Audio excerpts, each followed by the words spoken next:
आज का टॉपिक है मुगल साम्राज्य का पतन और मराठा साम्राज्य का उदय, जिसमें हम शिवाजी के बारे में पढ़ेंगे।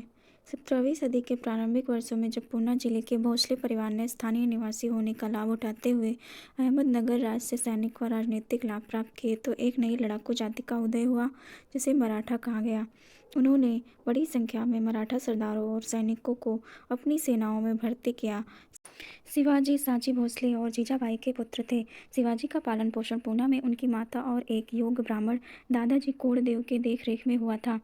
दादाजी कोंडदेव ने शिवाजी को एक अनुभवी योद्धा और सक्षम प्रशासक बनाया। शिवाजी गुरु रामदास के धार्मिक प्रभाव में भी आए, जिसने उनमें अपनी जन्मभूमि के प्रति गौरव भाव जागृत किया। शिवाजी के जीवन की महत्वपूर्ण घटनाएं।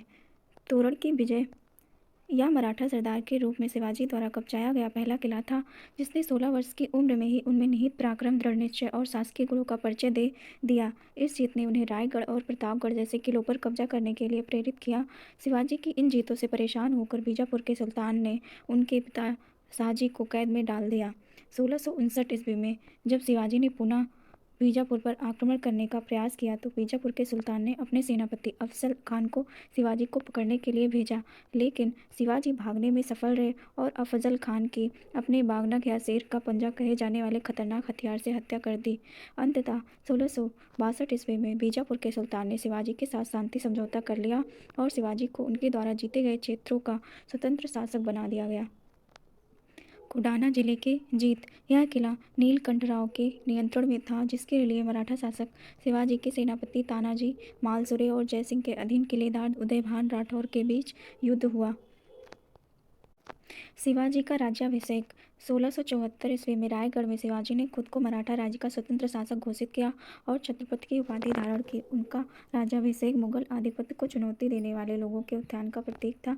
राज्याभिषेक के बाद उन्होंने नवनिर्मित हिंदवी स्वराज्य के शासक के रूप में हैंदव धर्मोद्धारक, हिंदू आस्था का संरक्षक की उपाधि धारण की। इस राज्याभिषेक ने शिवाजी को भू राजस्व वसूलने और लोगों पर कर लगाने का वैधानिक अधिकार प्रदान कर दिया। गोलकुंडा के कुतुबशाही शासकों के साथ गठबंधन। इस गठबंधन के सहयोग से उन्होंने बीजापुर, कर्नाटक 1676 से 79 ईस्वी पर चढ़ाई की और जिंजी, वेल्लोर और कर्नाटक के कई अन्य किलों को जीता। शिवाजी का प्रशासन। शिवाजी का प्रशासन दक्कन के प्रशासन से काफ़ी प्रभावित था। उसने 8 मंत्रियों को नियुक्त किया, जिन्हें अष्टप्रधान कहा जाता था। अष्टप्रधान उसे प्रशासनिक कार्यों के संबंध में सलाह प्रदान करते थे। पहला पॉइंट है पेशवा। सबसे प्रमुख मंत्री था जो वित्त और सामान प्रशासन की देखरेख करता था। दूसरा पॉइंट है सेनापति या सर-ए-नौबत। सेना की भर्ती, संगठन, रसद आपूर्ति की देखरेख करता था। तीसरा पॉइंट है मजूमादर। आय व्यय के लेखों की जांच करता था। चौथा पॉइंट है पाकिया नवीस। आसूचना एवं गृह कार्यों की देखरेख करता था। पांचवा पॉइंट है सुरनवीस या चिटनिस। राजा को राजकीय पत्र व्यवहार में सहयोग प्रदान करता था। छठा पॉइंट है दवीर। राजा को विदेश कार्यों में सहायता प्रदान करता था। सातवां पॉइंट है न्यायाधीश और पंडित राव। न्याय और धर्मार्थ अनुदानों के प्रमुख थे। उसने भूमि पर भू राजस्व के 1/4 की दर से शुल्क लगाया, जिसे चौथ या चौथाई कहा गया।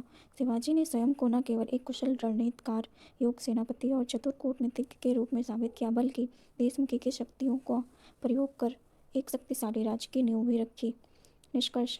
मराठों का उदय सामाजिक, आर्थिक, राजनीतिक और संस्थागत कारकों का सम्मिलित परिणाम था।